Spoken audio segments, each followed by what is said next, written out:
The story ranges from Raditz to Omega Shenron. Sounds rather standard at this point, but as soon as you go to the first level, you will notice just how different it is. Along with levels of fighting, there are mixed in other minigame levels. There are a decent number of them as well. For the most part, they are broken up into travel and training. The travel works like a platformer for the most part, while the training can take on a few different forms.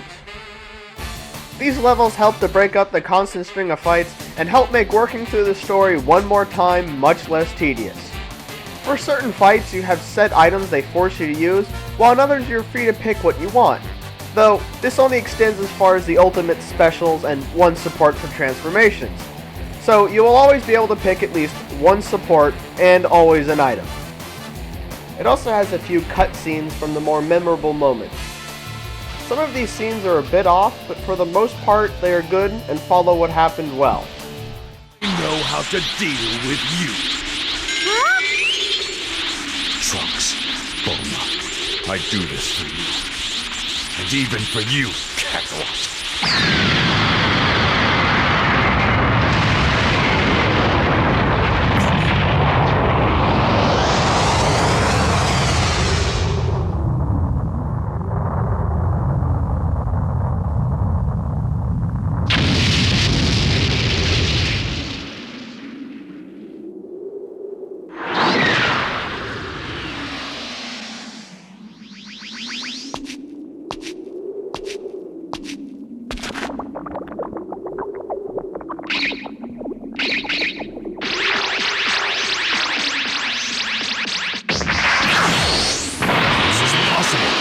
Majin Buu is still alive!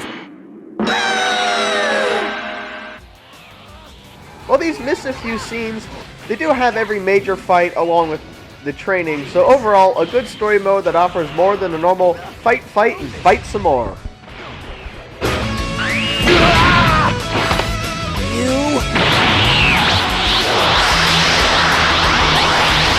Even if you apologize, I will never forget you!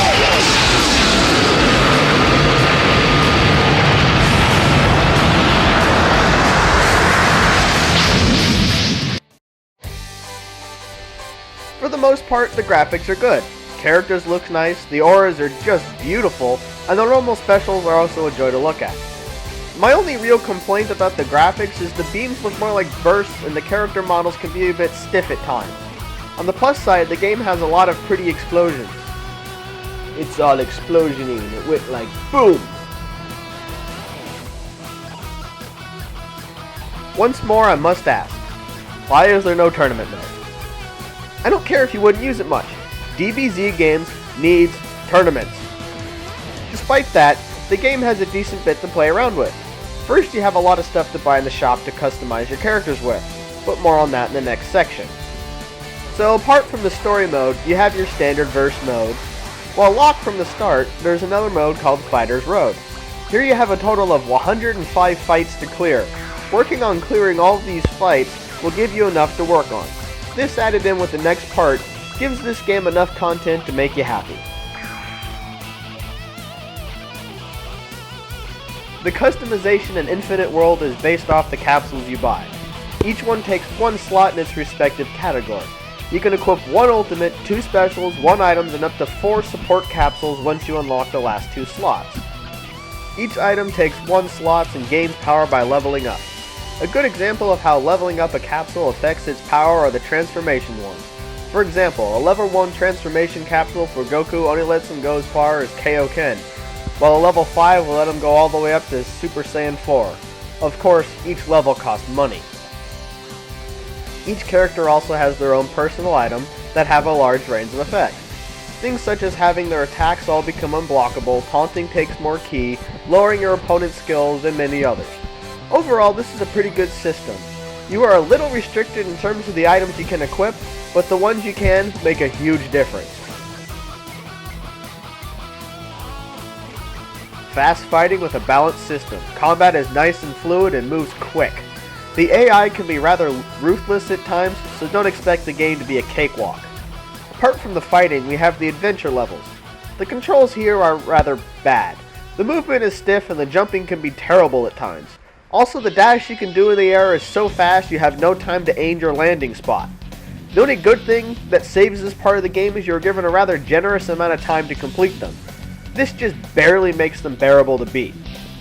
The worst though are the ones where you have to fly through rings. Anyone getting horrible flashbacks? Thankfully, there are only 2 of these stages in the whole game. This is by far the worst part of the game, without question. Also, I demand that all flying through rings be taken out of all games forever. Thankfully, the other mini-games aren't painful to play, and they can be pretty cool and funny at the same time.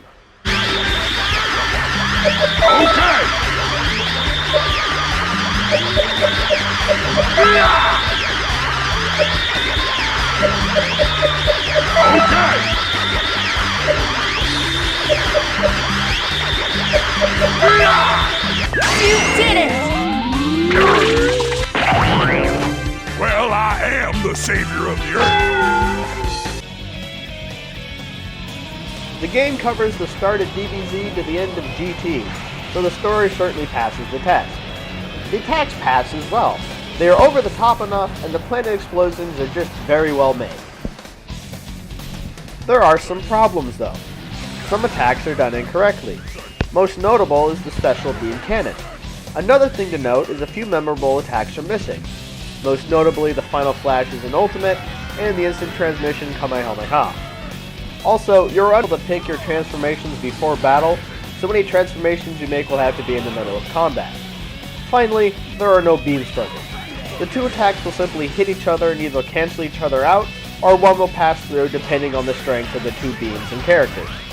Overall though, this does feel like a DBZ game.